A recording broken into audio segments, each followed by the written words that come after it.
This conference will now be recorded.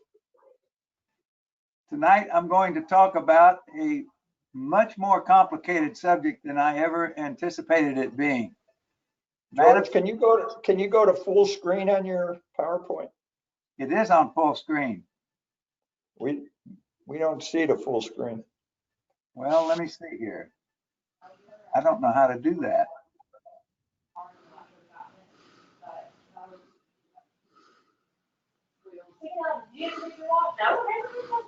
The little projector screen down the bottom.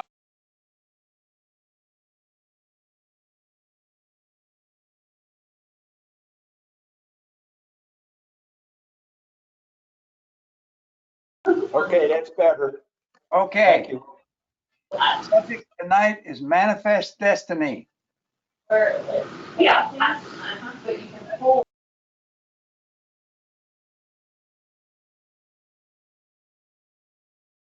Starting in 1492, when Columbus came ashore in the Caribbean, all the way up until now.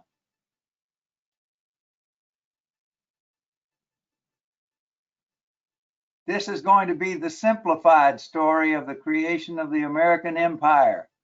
I'm going to talk a little bit about what drove it. Most of that was economic and what impeded it. And you might be surprised about what impeded it. I was when I started doing the research. Much of the territories that you see in this map here changed hands more than once.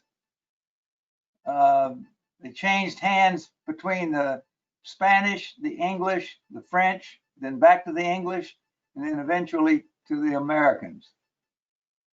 I'm going to focus only on the major acquisitions and expansions. And even in that case, I'm going to talk the top lines of the events. If you were to go into any one of the stories, you'd find that it's a lot deeper than what I'm going to go over. And then a little bit talking about what's in the future, because we are still externalizing in this country. And what is it that we want and why, and how do we go about getting it? First of all, the overview. As we all know, it started with the Native Americans when they came to the North American continent.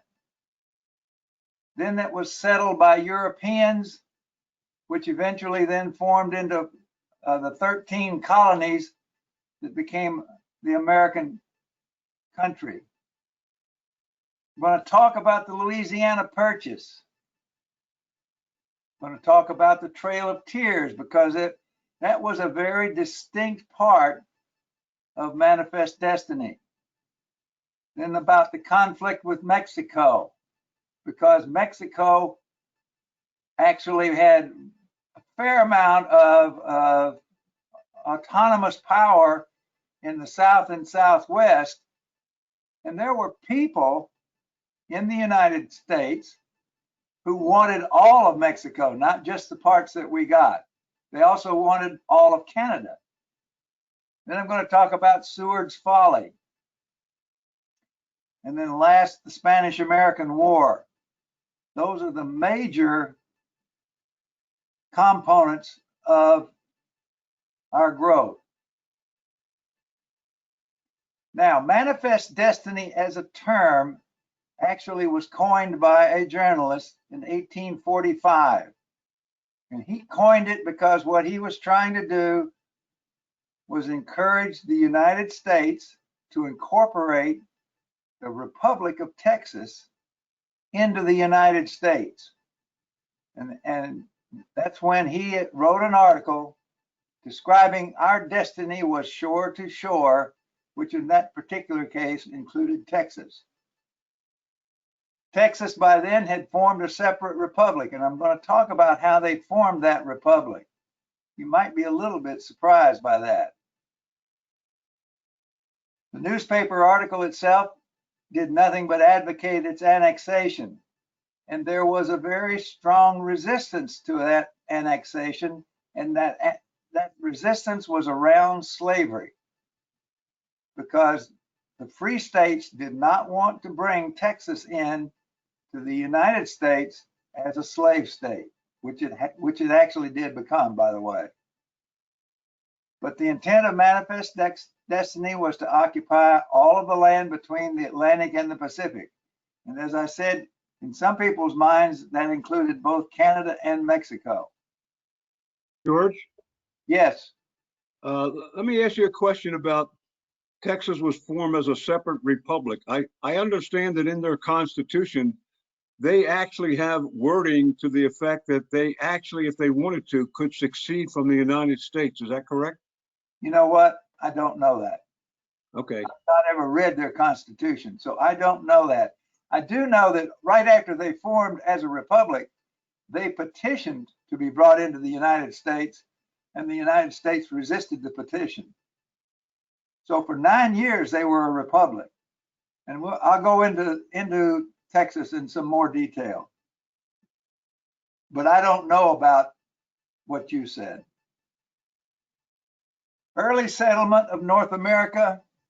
If you look at the upper right, what you see is people coming out of Asia, spreading across North America, and then eventually down into South America, also coming from Southeast Asia across the Pacific Ocean. It was called the Second Migration. The Second Migration, I guess, took place on the water. I've not ever read anything about it, but the first migration took place 38,000 years before the Common Era. Those original settlers came from Asia 40,000 years ago.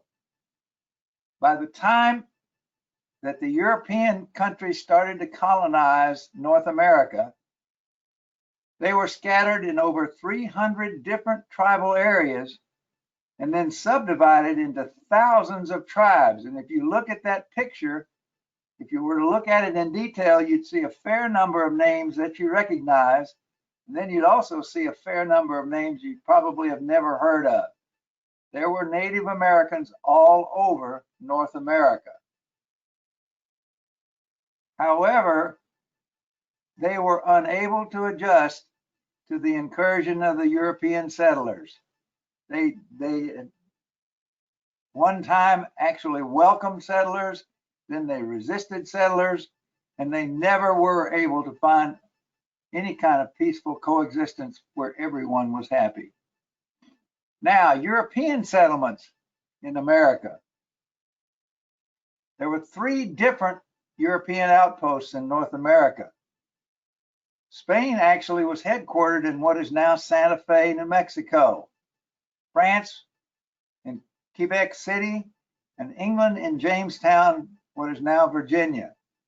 But the colonization efforts were very different. Now, because Europe was old and stable, this country, this world, actually, the New World, was seen as an opportunity for growth and wealth. And it beckoned them with both adventure and riches. The English who came here sought everything from religious tolerance to a new England. So they really wanted to expand their English heritage in this country. From the very beginning, that was their intent. The French, on the other hand, did not intend to do that.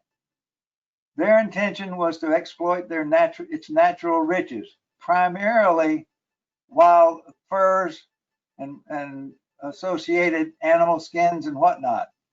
The French colonized Canada to a degree, but not nearly with the same degree of expansion that the English had. And then finally, the Spanish were after wealth and conquest. They were not after setting up colonies and bringing Spain into the New World. They were after the wealth of the New World. In the 17th and 18th centuries, conflict among those groups began almost immediately. First, the English settlers fought with the Native Americans and actually continued to fight with the Native Americans for several centuries.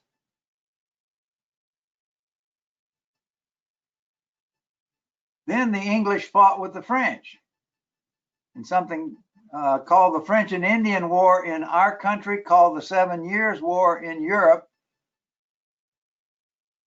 And in the French and Indian Wars, they defeated the French, and that's how they got Canada.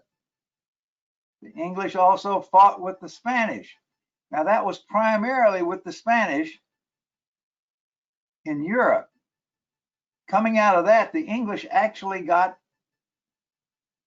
conquest of Florida. Florida became an English settlement after the 7 Years' War.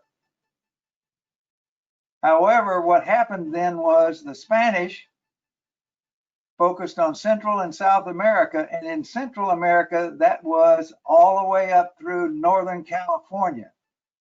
That was what they called Central America, but their main focus was South America. As we've talked before, the colonies revolted and they formed the United States. At the Treaty of Versailles, which ended the Revolution, Florida was returned to Spain. So Spain had it, lost it to the English, and got it back. Actually, Spain fought with the United Colonies in our revolution. Most of that, I believe, was at sea. So they got something out of it. They got Florida back. Now, there was one failure in the revolution. I did not realize this.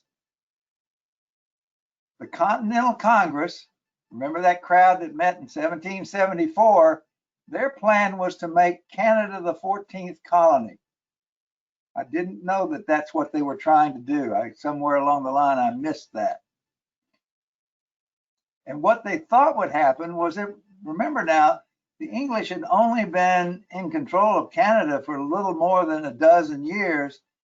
They knew that the French citizens who lived in Canada weren't happy with the British, and they expected those French citizens would support the revolt and would be happy to become our 14th colony.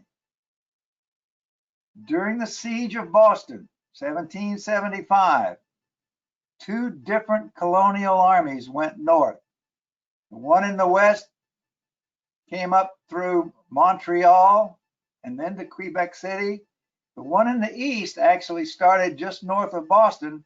That's the one that Benedict Arnold was in charge of.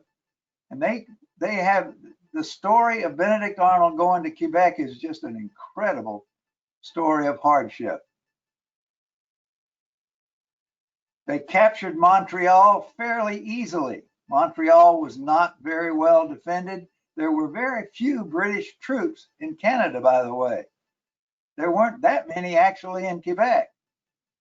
However, Quebec has, or was anyway, a walled city, and the fortifications of the city were adequate to keep both the Western Army and the Eastern Army at bay. They were unable to capture Quebec. Once the spring came, the British fleet came up the St. Lawrence, relieved Quebec, and the Americans or colonists had to retreat all the way back out of Canada, never to come back. So Canada as the 14th colony was a moot subject. Now, continental expansion. I'm going to talk about the Louisiana Purchase. I'm going to talk about the War of 1812 because the War of 1812 has an impact on what is called the Oregon Territory. I'm going to talk about the acquisition of Florida, the annexation of Texas, the Mexican-American War. Will someone ask a question? Then the Treaty of Guadalupe Hidalgo in 1848, where much of what we call the southwestern United States was ceded to the American. And then the Gadsden Purchase. The Gadsden Purchase is this area right down in here. We bought that after we decided we wanted to bring a railroad west up to California. Now, first, the Louisiana Purchase, and look at the Louisiana Territory, and look at what it doesn't include. It doesn't include the Northwest.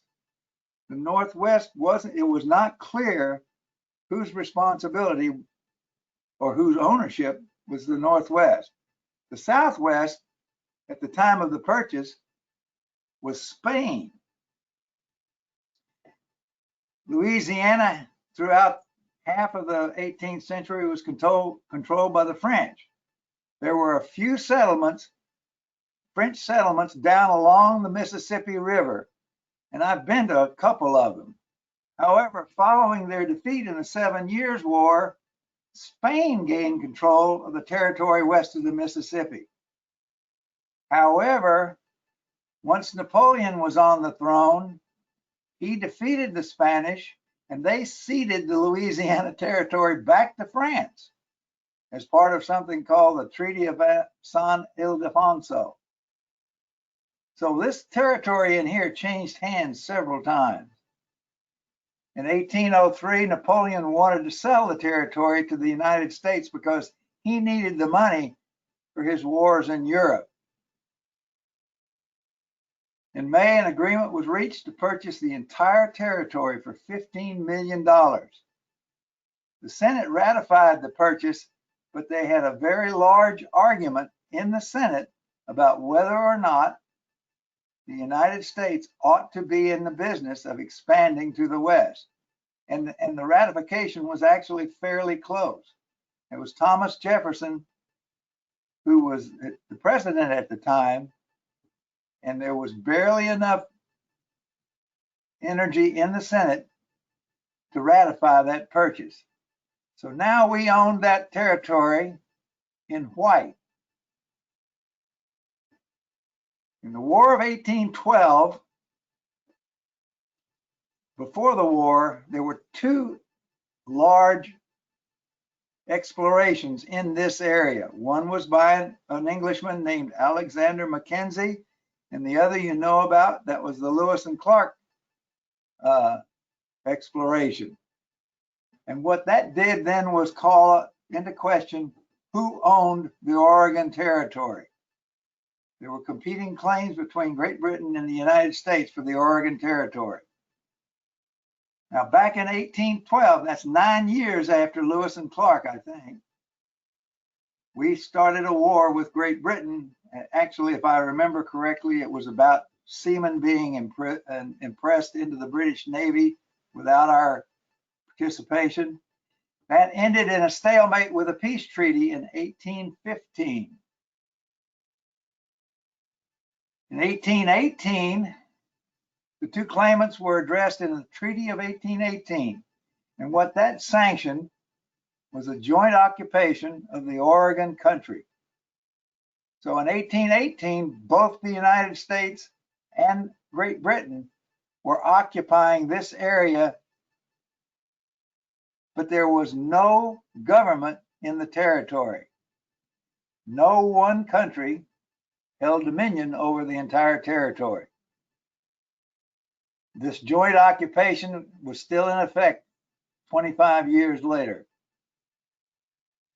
However, in 1848, there was a massacre of a missionary family in Oregon, and Congress passed an act to establish the territorial government of Oregon.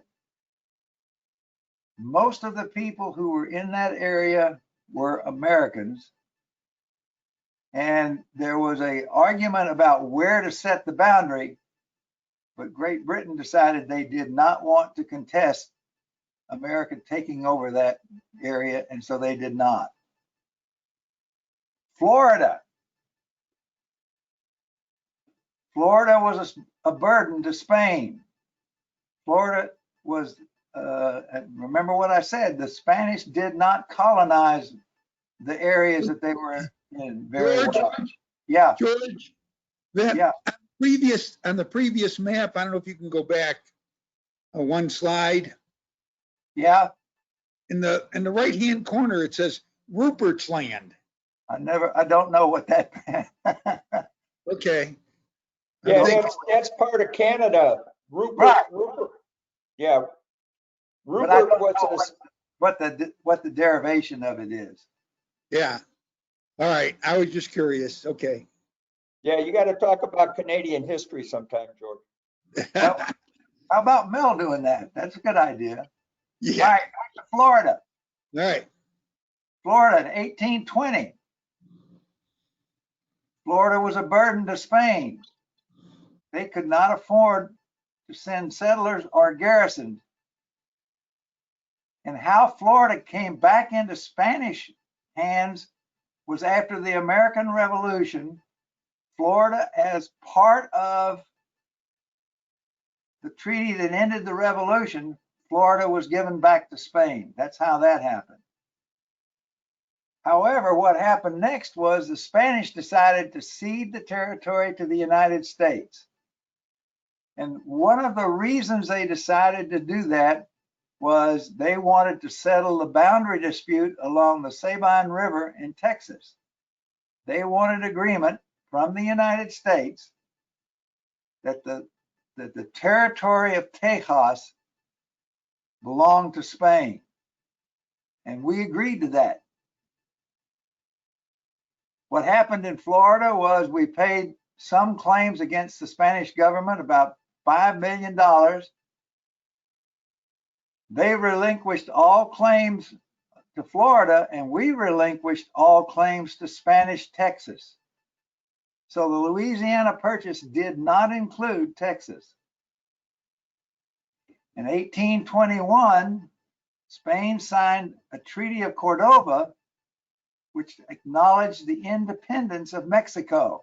So Mexico in 1821 separated itself from Spain, just as we had separated ourselves from Great Britain. Now Mexico is an independent country. In 1828, the United States signed a treaty with Mexico, and we recognized the border of the Sabine River. And the Sabine River is actually the border of Louisiana and East Texas. That's where the Sabine is, if you didn't know that. The Trail of Tears, I thought I would throw this in because there's more to this than just the Cherokee. The largest single group of resisting Native Americans were the Cherokee, the Chickasaw, the Choctaw, and the Seminole. About 150,000 Native Americans were living in those areas that you see in yellow.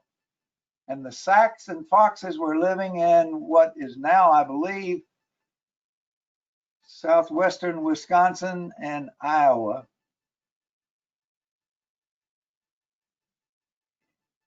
And at the beginning of the 1830s, these Native Americans were living on millions of acres of land in Georgia, Tennessee, Alabama, North Carolina, and Florida, and to a lesser degree, Wisconsin and Iowa.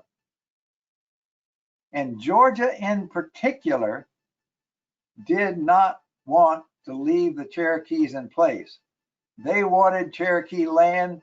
There was fighting between the people of Georgia, the colony or the state of Georgia, and the Cherokee. It was a mess. Now, Andrew Jackson had always been an advocate of what he called Indian removal. And he had led campaigns against the Creek and the Seminole. But as president, he continued this crusade and signed the Indian Removal Act in 1830. The federal government forced the Indians to walk several hundred miles to Indian Territory across the Mississippi River. Indian Territory, this Indian Territory now was part of the Louisiana Purchase, so it was Americans to give away, or however you want to categorize it. The journey is known as the Trail of Tears. About 20% of the Native Americans who left the lands that you see in yellow died en route. Now they are in Oklahoma, and I'm not even going to go back into, later on they found oil in Oklahoma, and they there was a fair amount of consternation because that was land they had given to the Indians and they took it back. I'm not going to go into that. Texas. When Mexico became independent, a man named Moses Austin, Stephen F. Austin's father, was allowed to lead 300 families to the Brazos River, which is in central Texas. It was not very heavily populated by Spanish or Mexican people. They allowed immigration from the United States, and by 1834, there were 30,000. This 300 families became 30,000 Anglos. There were only 8,000 Mexicans living in that area. However, what the Mexican government figured out was that this immigration was a real serious danger to them, and they legally halted the immigration. In 1832, led by Stephen Austin, those colonists demanded separation from Mexico. In 1834, Santa Anna, who was a soldier, General Santa Anna, became the dictator of Mexico. And what he decided to do was to crush these rebellions in Texas and in other areas. In 1835, the Texas Revolutionary Government, led by Austin, declared its independence. So in 1835, this area was declared independent by the Texans. A series of battles followed: Gonzales, the Alamo, San Antonio, Goliad, and San Jacinto. At the Battle of San Jacinto, Santa Anna was captured. He was forced to recognize, now this is in captivity, he was forced to recognize Texas independent, and he withdrew his forces south of the Rio Grande. So this way. Texas declared itself a republic, and for 9 years it was a republic. However, once they let Santa Anna out of prison, Mexico repudiated the treatment that he had signed, the treaty that he had signed. The President of the United States was James Polk. He advocated expansion by peaceful means or by armed force, whichever it took. And so what he did was, in 1845, he annexed Texas. That annexation did not go easily through Congress either. Then what happened was the United States moved an army of 5,000 men into Texas. And there was a large portion of Texas that was still in dispute, this area here, along the southwestern border. That's where he moved, the United States moved this army into Texas. The Mexicans attacked a small U.S. unit in the area that had been recently annexed, and so Congress declared war. 2 American armies invaded Mexico. They also blockaded the Pacific coast. They almost immediately defeated the Mexican army, and they captured Mexico City. The war didn't last very long. In 1848, the Treaty of Guadalupe Hidalgo ended the war. As part of that treaty, the United States was given ownership of California, half of New Mexico, Arizona, Nevada, Utah, and Colorado. Now, why they gave all of those areas up, they were not heavily populated with Mexican people, but why they gave all of those people up was, I guess they were at that time in no position to do anything except whatever we dictated. Parts of Colorado, Kansas, Oklahoma, New Mexico, and Wyoming were also ceded to the federal government because of debts of the Republic of Texas.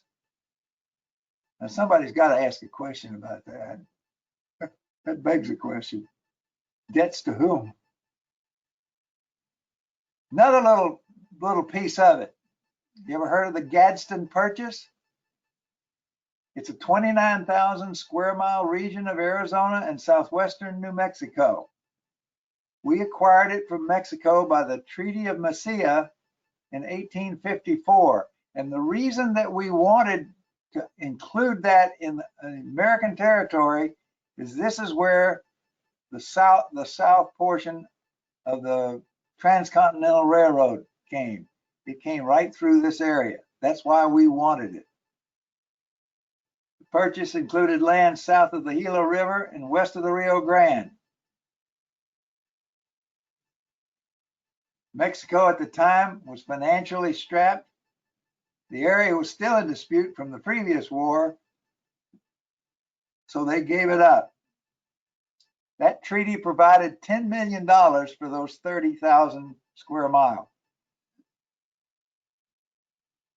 Purchase of Alaska. Now, if you'll remember, actually Alaska was part of Russia.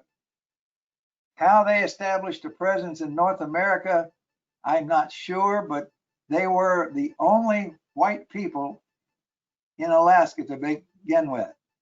I think they mostly were fur traders, but very few Russians actually settled there. After the Crimean War, remember it, 1854, between Russia, France, and Great Britain, Russia wanted to sell Alaska. They found that it was too far from their center of gravity.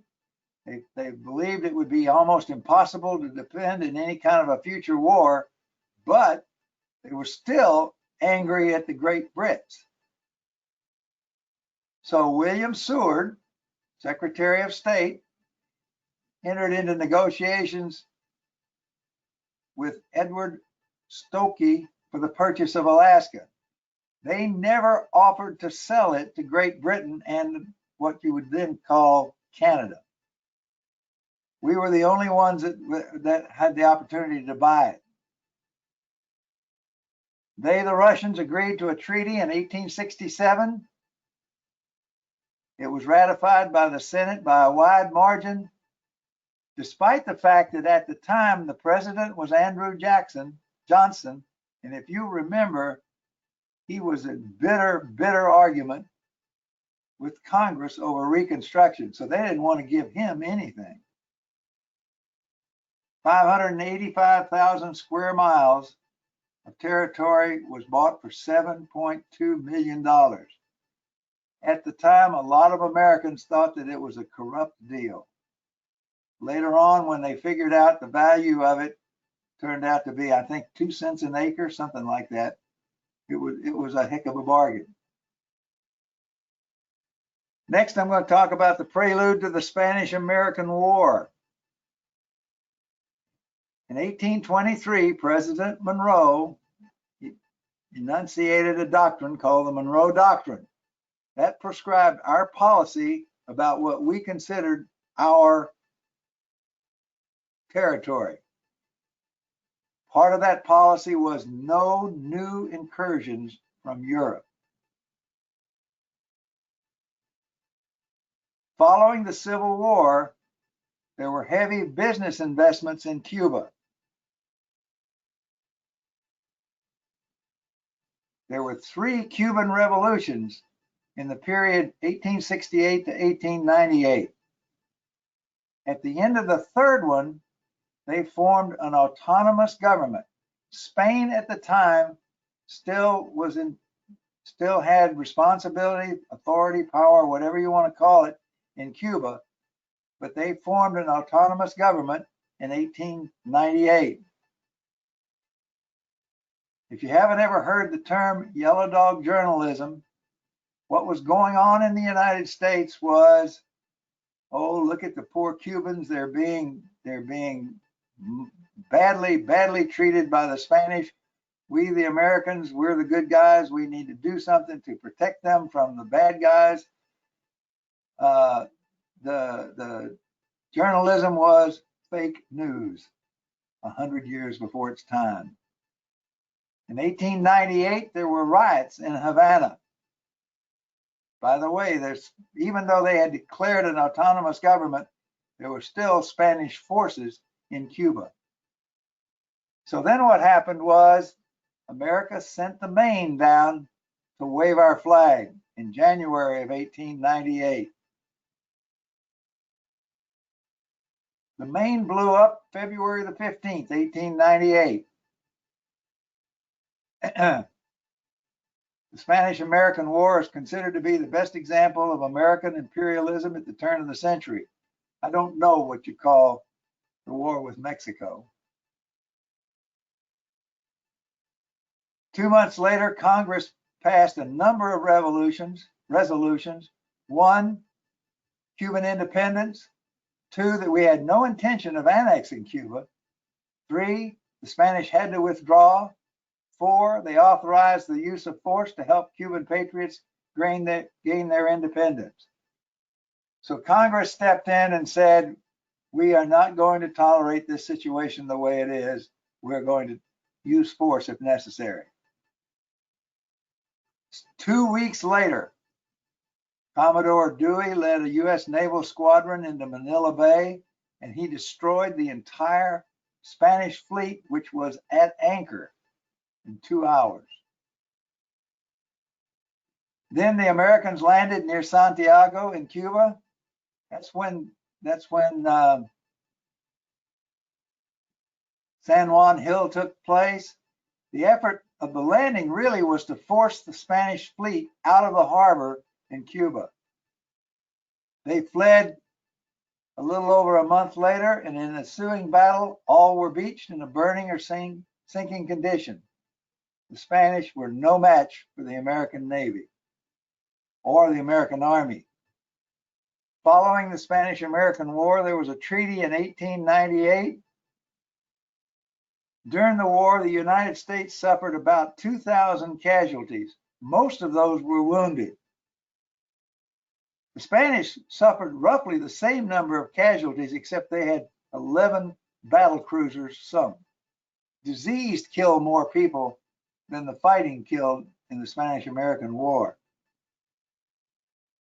The Treaty of Paris ended the war. That was signed in December again of the same year. This all happened very fast. Spain renounced all claims to Cuba. To the United States, they ceded Guam and Puerto Rico, and they transferred sovereignty over the Philippines to the United States. All of this for a total cash outlay of $20 million. The next thing that happened was we actually got into a war with the Philippine insurgents. They had been fighting the Spanish. They turned their guns against their new occupiers. The Philippine-American War began in February of 1899 and lasted until 1902. 10 times more Americans were killed suppressing the revolts in the Philippines than they were in defeating the Spanish.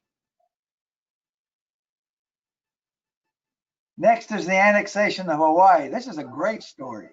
Hey, George, Yes. I got a question on, at the end of the war, wasn't, at that time, didn't they try to make Cuba a state, annex it to the U.S.? Well, if you go back to what I had up here before, they said they had made a resolution that they had no intent to annex Cuba. Now, whether or not there was a movement to do that, I don't know, Jerry. Yeah, after the war, I thought they did, but anyway, I'm It's sorry, possible. go ahead. Possible. Next story is the annexation of Hawaii. This one's even better. Actually, our interest in Hawaii, which was a sovereign nation, began in the 1820s. Missionaries from the continental United States began to spread their faith in Hawaii.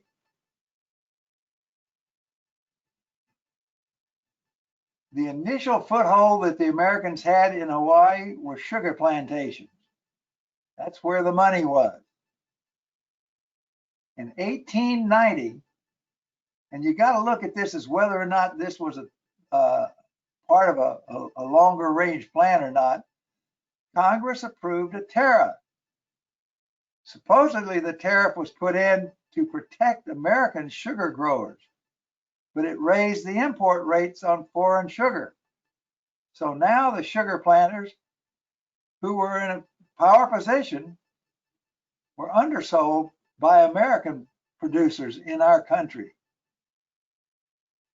The sugar growers were not happy, and they knew that if Hawaii was annexed by the United States, the tariff problem would disappear. Now, what was going on in the halls of Congress? This is one of those stories where you could probably go deeper and deeper, and you'd find out a lot of things that I didn't get. All I got was the top lines. Queen, don't know how to pronounce that, determined that the root of Hawaii's problems were foreign interference. So what does Congress decide to do? Congress annexed Hawaii that same year.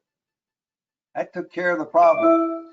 How the Queen responded to that, I did not get any information. I'm sure that she was treated very nicely and put in a palace somewhere and left alone.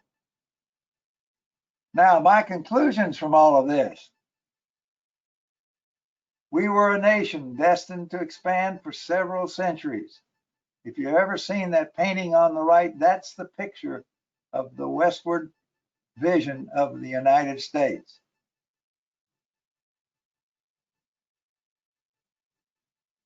Our 20th and 21st century forays were not a change in intent, they were a change in content. So most of what has happened since Hawaii was included have been economic as opposed to ownership of property. Today we seek economic power, we seek safety, and then last we seek to export democracy. In my mind, deciding to export democracy from the Middle East is, in hindsight, one of the crazier things I think we've ever done. Absolutely right. In theory, our principles are altruistic. In practice, perhaps it's a little bit of a different story. Any questions, guys? Just an observation. I think you were absolutely right when you talk about exporting democracy. I mean, we tried that in the Middle East. We tried that in Afghanistan. It just doesn't work. We think that since it's the right way to do things, it ought to be right for everybody. Hey, George, going back to Louisiana Purchase, there was a Sure. little chunk of that went up into Canada. Did we just give that to Canada, or how'd that work out? I don't know. Maybe we still own Yeah. Canada. No, there was, that was granted to Canada when there was part of Rupert's land that extended into North Dakota, Minnesota. And when they drew the boundary at the 49th parallel, they gave up part of that to Canada, and Canada gave up the part south of the 49th parallel to the United States.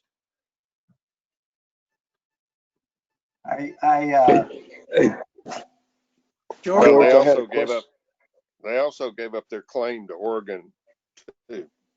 yes, they did. Yeah, there was almost a war in Washington over that claim. Well, It's there was interesting. something called 5440 or fight. Yeah, that's That was right. where it set the northern boundary of Washington. Yeah, there was a Washington Island, I think they almost went to war over. Yep. George, when I was George, I had doing, a question on that transcontinental railroad that was part of that Gadsden's territory down there in southern Yes. Arizona. Yes. Was that must have been built after the main line that went between, say, St. Louis and Sacramento, Yes. primarily during the Civil War, and then so they had purchased it Well, with I can anticipation down the road, or Yes. No, I can fill you in on that. Go ahead. Calhoun was Secretary of War under Buchanan, and he wanted the first Intercontinental Railroad to go the southern route in order to tie down slavery to exist in New Mexico, Arizona, and California. The northern states did not want that. And so it just kind of sat there until Lincoln came along, and Lincoln signed the law that allowed the Intercontinental Railroad to go out of Omaha, Nebraska to Sacramento, which was the middle route at the time.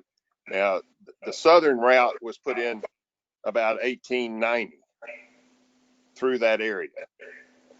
Okay, so that's like almost 30 years later from when they had purchased that. Okay. But Calhoun was the one that was really pushing it in the 1850s. Huh. If you go back to the very original surveys of the Transcontinental Railroad, there were 3 different routes that they considered. One was the one that Lincoln funded and started through the middle, but the one in the south had always been a plan. It was a question of when, not if. Yeah. All right. George, Well, the biggest, sorry, when I did that, well, I was going to say that the biggest advantage to the southern route is it doesn't get snow and ice in the winter. Sure. And you don't have to build any tunnels. You don't have to go across any great big mountains. And they probably had a lot of manpower from the locals around there that could support it versus all, say, the Irish or the Chinese.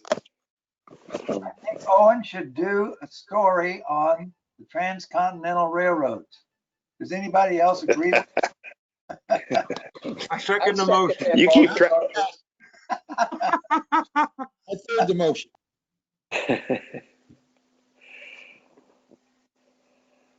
George, when I was doing the work on the Battle of Little Bighorn, this idea of manifest destiny just comes up every other paragraph. That whole mess of that part of the Indian Wars was basically pushed by the concept of manifest destiny. We felt entitled, Yes, we were entitled. and all of those thousands of Native Americans were in the way. And actually, the biggest problem that it faced wasn't whether or not you could run over the Native Americans. There was a fair amount of resistance because it involved the expansion of slavery. Yes. And there were a number of different acts taken along the line trying to keep a balance in Congress of slave states and free states. And they were afraid that all those southern states, southwestern states, would come in as slave states. Well, once the Civil War was over, we had the manpower to really deal with the vacuum that had occurred in the West during the Civil War. And it really reached the tidal wave at that point. And you kind of wonder what kind of thinking went into we were entitled to do anything we wanted with that land, never mind who had been living there. Right. Hard to Well, basically, they did not consider the Indians human. That's probably true. Just as they didn't consider the blacks human. Right. George, the number one reason that the North Georgia people wanted the Cherokees out of that area was the discovery of gold. The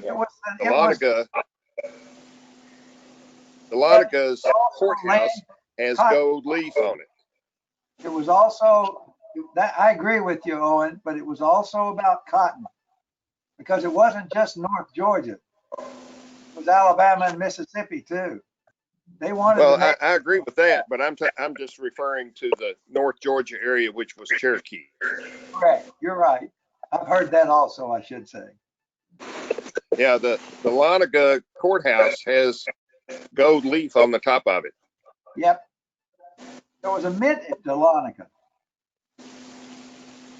Yeah. We made gold coins there at one time.